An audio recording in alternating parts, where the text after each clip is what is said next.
Bismillahirrahmanirrahim. Alhamdulillah wassalatu wassalam ala Rasulillah. Hari ini kita membahas fi naskhil hukmi, pada penghapusan suatu hukum. Diketahui bahwasanya tidak ada nasakh dalam hukum syar'i setelah wafati ar-Rasul, meninggalnya Nabi sallallahu alaihi wasallam. Adapun dalam kehidupan beliau ini boleh terjadi karena suatu hal seperti kebertahapan penetapan hukum syar'i atau berubahnya suatu hukum karena suatu maslahat yang ingin dicapai untuk kebahagiaan manusia. Dan ini nasakh ini terkadang secara menyeluruh, terkadang hanya sebagian-sebagian. Ahli usul memberikan definisi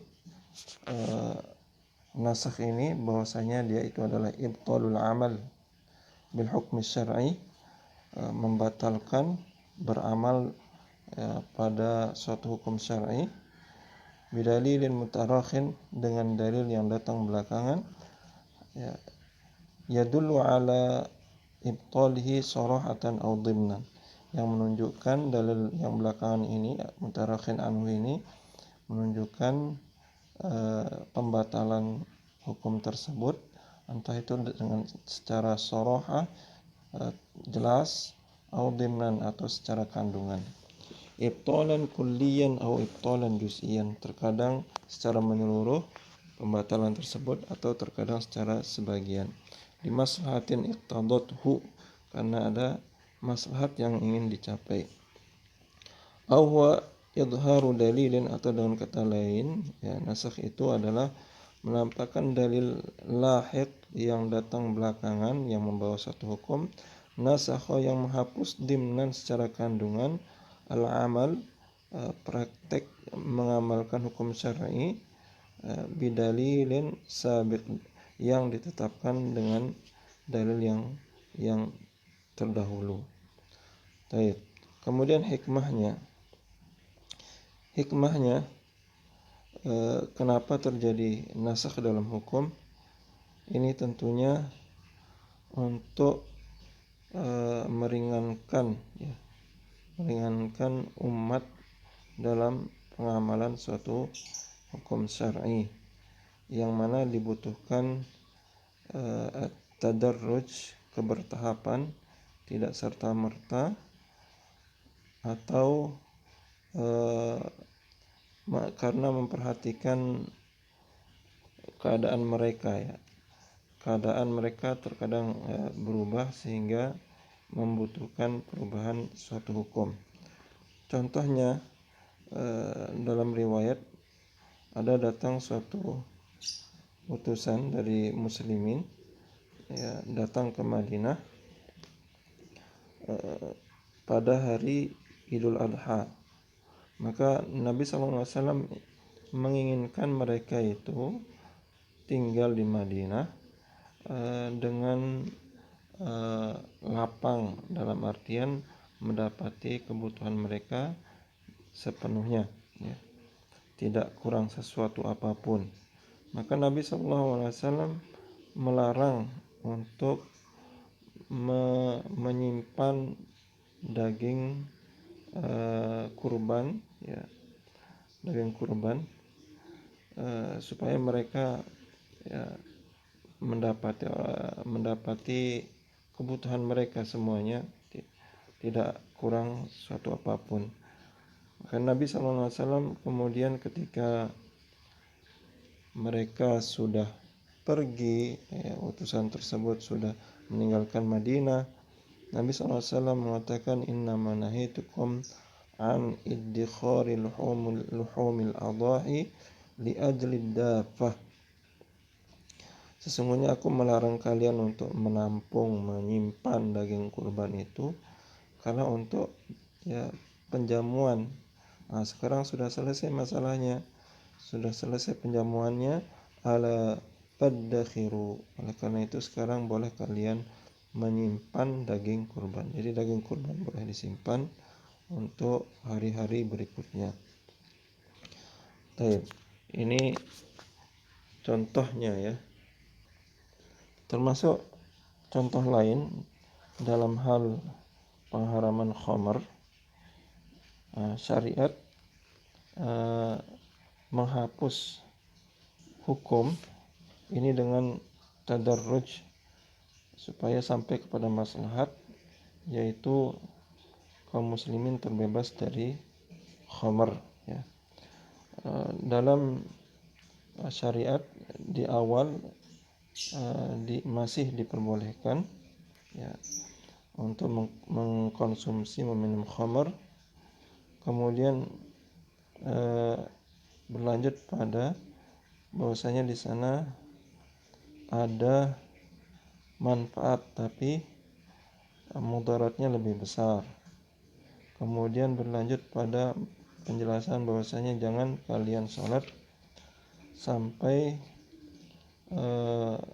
sedangkan kalian lagi mabuk ya.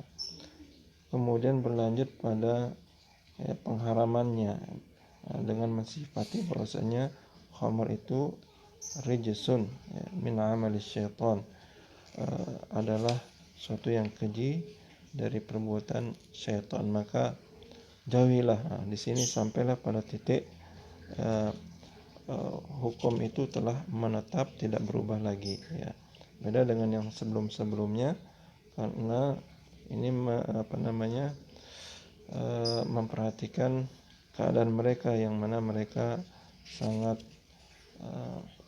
suka, sudah sangat melekat ya di kebiasaan mereka minum khamar, sudah menjadi tradisi. Baik. Kemudian termasuk juga contoh yang lain, bagaimana dalam penetapan al-irs, kewarisan dalam syariat. Di awal syariat tidak serta-merta menghapus hukum jahiliyah dalam penetapan hak waris ya.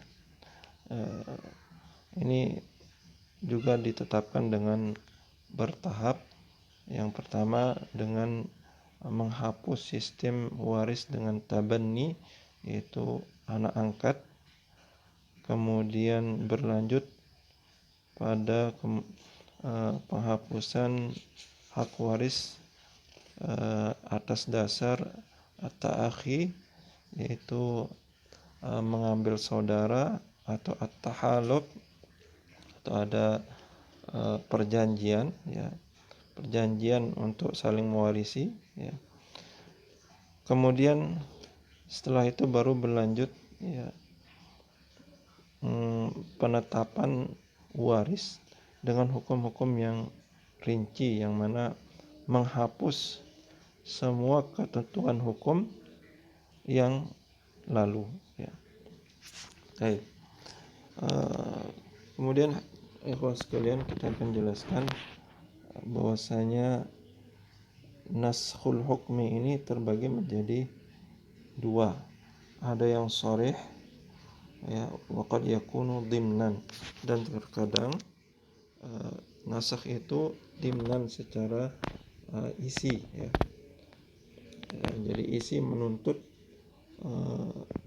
bahwasanya hukum A misalkan sudah dihapus dengan hukum B karena isinya sangat bertentangan. Yang pertama, jenis yang pertama an-nasakh sharih ya. An-nasakh as-sharih ya. Maksudnya adalah bahwasanya syariat menghapus dengan jelas ya, tasyri' ya, tasyri' yang dulu dengan tasyri' yang al-lahiq secara tekstual. Jadi secara tekstual syariat ya menghapus hukum yang terdahulu dengan hukum yang baru ya. Contohnya dalam ketentuan peperangan ya, bahwasanya ketika perang kalau muslimin itu jumlahnya 20, maka mereka tidak boleh kabur kalau menemui musuh mi'ataini yakun minkum 20 sabiruna yaglibu mi'atain. Kalau menghadapi musuh sebanyak 200. Kalau jumlahnya mereka mi'ah yaglibu alfan ya. Tidak boleh kabur kalau menemui musuh sebanyak 1000 orang ya. Nah, kemudian secara tekstual, secara sharih di sini ayat berikutnya ya menjelaskan bahwasanya itu hukum itu udah dihapus dengan ketentuan ya, ini secara tekstual tertulis di sini fa iyyakum minkum mi'atun sabiratun yaglibu mi'atain. Kalau kalian jumlahnya 100, maka tidak boleh lari kalau menemui musuh sebanyak 200. Kalau jumlah kalian 1000, maka kalian tidak boleh lari kalau menemui musuh sebanyak 2000. Nah, ini secara tekstual ya. Termasuk hadis Nabi SAW ya, kuntu nahaitukum an ziyaratil kubur, dulu aku melarang kalian untuk berziarah kubur. Ala fazuruha. Nah, ini larangan untuk ziarah kubur ya, ini secara tekstual langsung dihapus dengan lanjutan dari sabda Nabi SAW ala fazuruha. Sekarang silakan kalian ziarahi fa innaha tudzakirukum al-hayatul akhirah. Sesungguhnya dengan ziarah itu mengingatkan kalian terhadap kehidupan akhirat. Taib. Ini contoh ya, dari an-nasakh as-sharih. Kemudian jenis yang kedua an-nasakh ad-dimni ya. Dia adalah alla yanuss asy-syari' sarahatan, di syariat tidak secara tekstual menjelaskan nasakh tersebut ya dengan jelas ya. Fi tasyri'il lahiq, pada syariat yang terbaru, ala ibtal tasyri'ihi as-sabiq, atas pembatalan syariat yang telah lalu ya, yang terdahulu. Walakin yashra' hukman mu'aridan hukmahu as-sabiq. Tetapi syariat itu mensyariatkan suatu hukum yang mana kontradiktif ya, berseberangan dengan hukum yang terdahulu. Wala yumkinu taufiq bainal hukmaini, dan jelas secara isi tidak mungkin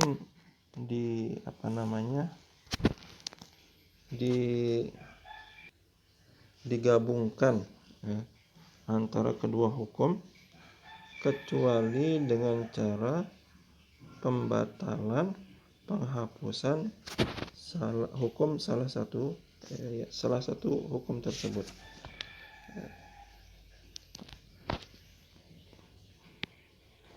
Contohnya dalam hukum waris ya. Ada firman Allah Subhanahu wa taala, kutiba alaikum idza hadara ahadakumul maut in taraka khairan al-wasiyah lil walidaini wal aqrabin bil ma'ruf.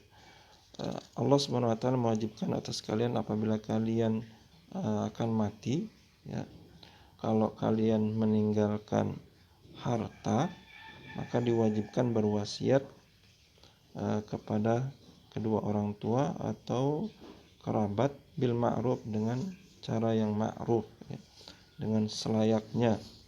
Ini menunjukkan jelas ya bahwasanya siapa yang menjelang kematiannya dia wajib berwasiat untuk menentukan kadar waris yang akan dimiliki setiap kerabat.